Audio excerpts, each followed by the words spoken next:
Kapil Sharma show comedy show है। आपको लगता है कि वो माहौल इतना गहरा मुद्दा डिस्कस करने का है? शायद ये भी तो रीजन हो सकता है। To be very honest, I must say it here.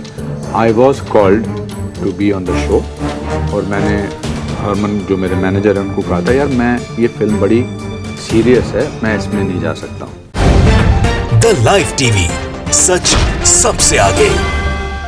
दोस्तों, हाल ही में एक फिल्म रिलीज हुई द कश्मीर फाइल। उसको लेकर तमाम तरह के नए नए तथ्य लोगों के सामने रखे जा रहे हैं। अंधभक्तों की पूरी फौज और नफरती गैंग टूट पड़ी थी पूरे के पूरे बॉलीवुड पर, कपिल शर्मा पर, इस बात को लेकर कि कपिल शर्मा ने अपने खास show the Kapil Sharma show में इस फिल्म को प्रमोट नहीं किया।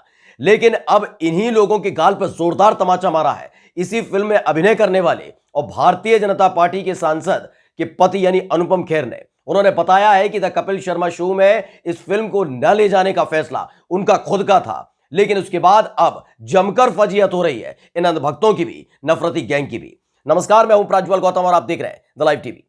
आज हम आपको सिलसिलेवार तरीके से बताएंगे कि किस तरीके से पूरा का पूरा नफरती गैंग टूट पड़ा था। यानी एक फिल्म रिलीज होती है, उस फिल्म के तथ्य क्या है वो बात अलग है, लेकिन इन सब से इतर कैसे इस फिल्म के जरिए बॉलीवुड को निशाना बनाया जा रहा था, कैसे इस फिल्म के जरिए हिंदू मुसलमान करने की कोशिश की जा रही थी। बताया जा रहा था द कपिल शर्मा शो के जो प्रोड्यूसर है वो सलमान खान है। सलमान खान यानी मुसलमान, मुसलमान मतलब देशद्रोही हो जाता है इस देश के अंदर। और यही एक वजह है जिसके चलते द कश्मीर फाइल्स को प्रमोट करने से साफ तौर पर द कपिल शर्मा ने मना कर दिया था। कपिल शर्मा शो में कपिल शर्मा ने साफ तौर पर इनकार कर दिया था। इस तरह की अलग अलग खबरें दिखाई जा रही है, लेकिन सच्चाई खुद अनुपम खेर ने बयां कर दी है और उसके बाद इन लोगों की बोलती बंद हो गई है। ये तमाम लोग वही हैं जो भारतीय जनता पार्टी के फॉलोअर हैं, उनके समर्थक हैं, उनके नेता हैं, जो गंदगी और जहर फैलाने के काम लगातार कर रहे थे। लेकिन जैसे ही अनुपम खेर ने इस पूरे मामले का खुलासा किया है, तब से इन तमाम लोगों की बोलती बंद हो गई है।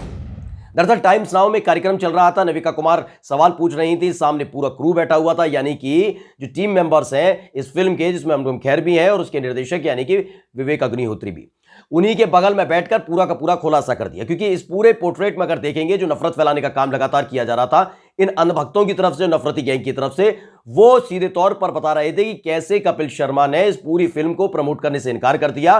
तो वहीं दूसरी तरफ दूसरी पिक्चर में विवेक अग्निहोत्री को रियल हीरो बताया जा रहा था। लेकिन अनुपम खेर ने जो बोला है वो सुनना आपको भी चाहिए और इन अंधभक्तों को जरूर सुनना चाहिए। सुनिए। और आपको बताऊं, Kapil Sharma show comedy show है। आपको लगता है कि वो माहौल इतना गहरा मुद्दा डिस्कस करने का है? शायद ये भी तो रीजन हो सकता है। तो सुना आपने, नविका कुमार ने सीधे तौर पर एक सवाल पूछा था कि इन दिनों एक बात सुनने को मिल रही है कि कपिल शर्मा ने इस फिल्म को प्रमोट करने से मना कर दिया था। सुनने में मिला है कि वो फिल्म, चूंकि वो बहुत सीरियस फिल्म है और कपिल शर्मा शो जो है वो फनी शो है, तो ऐसे में सीरियस फिल्म को फनी शो में प्रमोट करने का फैसला किसका था, इसको लेकर सवाल किया गया था। इस सवाल के जवाब में क्या कहा है अनुपम खेर ने, यह जरूर सुनना चाहिए, क्योंकि बिल्कुल उनके बगल में विवेक अग्निहोत्री जिन्होंने फिल्म बनाई है वो बैठे हुए थे, जो अभी तक चुप्पी साधे रहे। विवेक अग्निहोत्री जो इस फिल्म के माध्यम से हीरो बनने की कोशिश कर रहे थे, वो बगल में बैठे हुए थे और उनके सामने ही अनुपम खेर ने खुलासा किया कि प्रमोशन के लिए किसी भी तरह का इनकार कपिल शर्मा की तरफ से नहीं किया गया था। यह फैसला उनका खुद का था कि सीरियस इशू को कभी भी कपिल शर्मा शो में वो प्रमोट नहीं करेंगे। और इसके बाद उन्होंने द कपिल शर्मा शो के जो हेड हैं यानी कि कपिल शर्मा, उन्होंने साफ तौर पर अनुपम खेर को बधाई भी दी है। पहले बयान सुनिएगा अनुपम खेर का, जो एक जोरदार करारा तमाचा है इन तमाम अंधभक्तों की गाल पर। सुनिए। To be very honest, I must say it here. I was called to be on the show और मैंने हरमन जो मेरे मैनेजर हैं उनको कहा था यार मैं ये फिल्म बड़ी सीरियस है, मैं इसमें नहीं जा सकता हूँ। So I want to put my point over here. That is about 2 महीने पहले की बात है कि आप आ जाइए। तो मुझे लगा कि मैं जब भी शो उस 2-4 बार उस शो में जा चुका हूँ और it's a funny show and it's very difficult to do a funny show and he does it very well. शायद ये भी नहीं, but reason. That was not the reason given to him ना। दरअसल ये इस देश की का दुर्भाग्य मान लीजिए, किसी भी मसले पर बस हिंदू और मुसलमान हो जाता है तो कुछ लोगों की चांदी हो जाती है। ये चांदी करने की कोशिश लगातार की जा रही थी इस फिल्म के जरिए। इस फिल्म के बारे में आगे बात करेंगे, लेकिन सबसे पहले आपको कुछ ट्वीट दिखा देते हैं। सबसे पहले आपको दिखाते हैं कि जब ये पूरी डिबेट चल रही थी, बातचीत चल रही थी और उसके बाद ये जो चंक निकलकर सामने आया तो कपिल शर्मा ने उस पर क्या रिएक्ट किया है। कपिल शर्मा ने साफ तौर पर कहा, थैंक यू पाजी Anupam Kher for clarifying all the false allegation against me. और उन सब दोस्तों का भी शुक्रिया जिन्होंने बिना सच जाने मुझे इतनी मोहब्बत दी। खुश रहिए, मुस्कुराते रहिए। The Kapil Sharma show, I support my self. दरअसल ये इसलिए करना पड़ा है क्योंकि गंदगी फैलाने वाली जो पूरी की पूरी टीम है, जो लगातार तथाकथित हिंदूवादी संगठनों की तरफ से चलाई जाती है, जिन पर बर्दाश्ती कहीं ना कहीं भारतीय जनता पार्टी की नेताओं की बनी हुई है, उन लोगों ने किस तरह से जहर फैलाने को, नफरत फैलाने का काम सोशल मीडिया पर किया था, वो बता देते हैं। एक है गोविंद बिजरनिया, उसने लिखा है साफ तौर पर, please do support Kashmir files and boycott Kapil Sharma show. नीचे जो है वो ऐड है, इस फिल्म का इश्तिहार है। एक अनीमा सिंह है, अनीमा सिंह ने लिखा था, Kashmir files team meet PM Narendra Modi. Narendra Modi से विवेक अग्निहोत्री मिले थे और तमाम जो और क्रू मेंबर हैं इस फिल्म के वो मिले थे। उसको देखते हुए, receive appreciation for the film, do we really need Kapil Sharma show if the subject of the movie is strong, is Kapil Sharma more credible than Modi ji, who cares about the joker Kapil Sharma anymore. यानी कि प्रधानमंत्री नरेंद्र मोदी ने साफ तौर पर इस पर एप्रिशिएट किया है।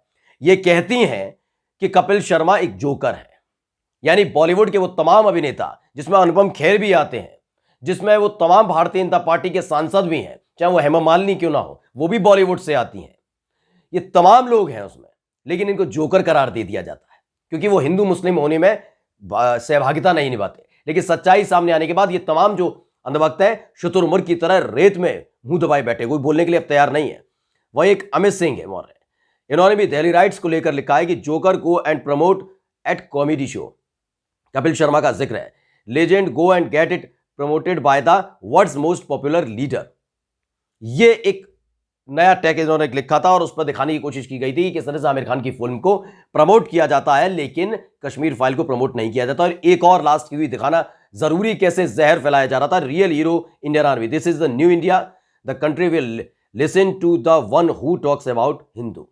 और उसमें दिखाया गया कि कैसे कपिल शर्मा शो के सामने स्टॉल खाली पड़ा हुआ, लोग आ नहीं रहे, और द कश्मीर फाइल का जो दूसरा स्टॉल लगा वहां भीड़ लगी हुई लोगों की। सोचिए, एक फिल्म के माध्यम से जो एक आईना होती है, जो बताने की कोशिश करती है कि समसामयिक क्या हुआ था, उस दौरान क्या हुआ था, उस फिल्म को लेकर हिंदू मुसलमान करने की कोशिश, जिसको ताक में ये तमाम लोग बैठे हुए थे, वो किस तरीके से उतारू हो गए थे।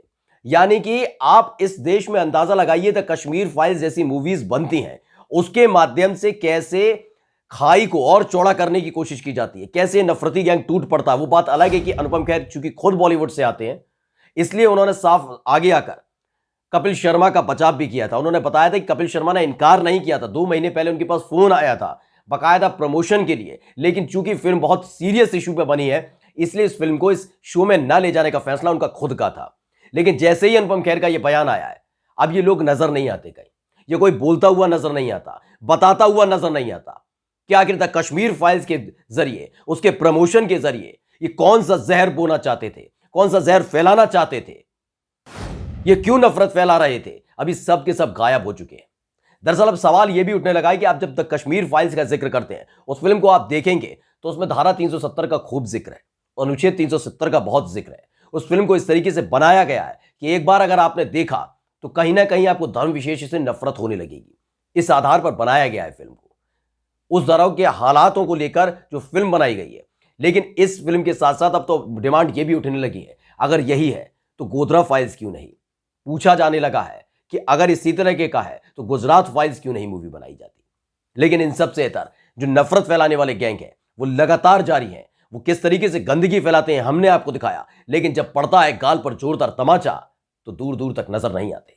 नमस्कार। द लाइव टीवी, सच सबसे आगे।